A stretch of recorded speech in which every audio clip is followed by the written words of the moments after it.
Well, this came out of nowhere. Lost in Vivo is a short indie horror FPS made by one Akuma Akira of PewDiePie's House of Markiplier fame. On the surface, it seems like another throwback early 3D title that have become a dime a dozen on itch.io recently. However, you'll find a much more engrossing, visually unique, and occasionally unnerving game by delving deeper into it.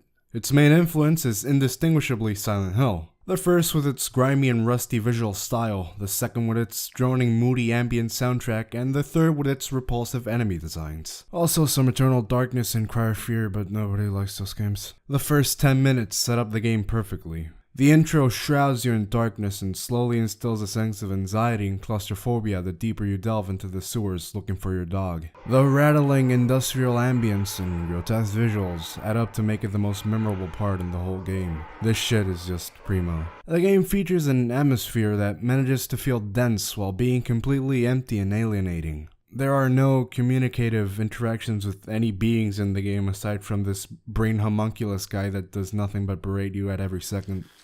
What are you hoping to accomplish? Without me, you're just hollow.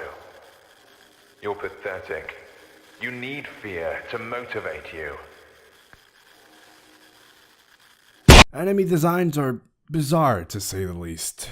As much as I hate using the term, I think Lovecraftian would be the best way to describe them, in the sense that on first, second, third, fourth, or fifth glance even, these things are still incomprehensible abominations without anything to compare them to. A group of self-loathing mirrors with a window to a twisted dimension acting as a reflection, or this nightmarishly deformed giant with mouths for eyes it once killed gives birth through its caved-in skull.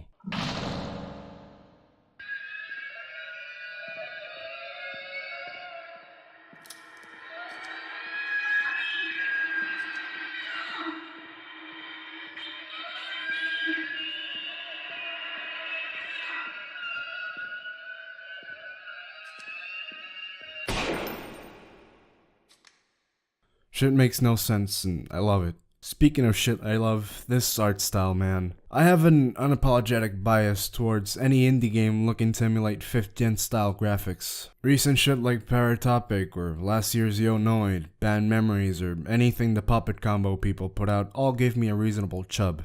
Vaseline lighting aside, I think Kira did an amazing job emulating the rigid filth look of SH1 on Unity. Tiny details like the smart use of texture warping in the tape sequences that give off a sense of instability is very also cool. No joke, at times this game is up there with the best looking titles of last year, stylistically of course. Look at this screenshot. Look at it. What a thrill.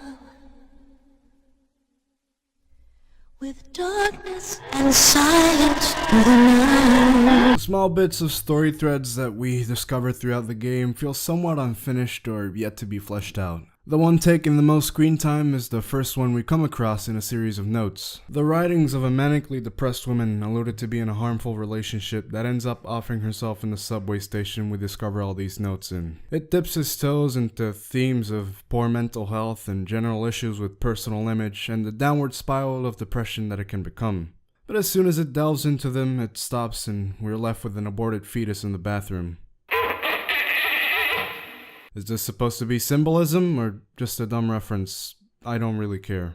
Afterwards, it becomes full-on RE with a secret underground lab with actual non-copyright infringing SCPs inside before it comes all the way back to the dog. I can't complain though. It was only made by one guy on a tight budget being sold on Steam for $11. There aren't many titles like it, especially when it comes to its visual design. The Kira has been vocal about supporting the title long after release with a steady supply of patches, polishing it up, and hopefully some added content in the future. For what it be, it's definitely worth a small asking price when looking at the multiple endings and secrets yet to be discovered, offering a lot of replayability on top of a solid 4-hour title. Just please, make checking this game out a priority.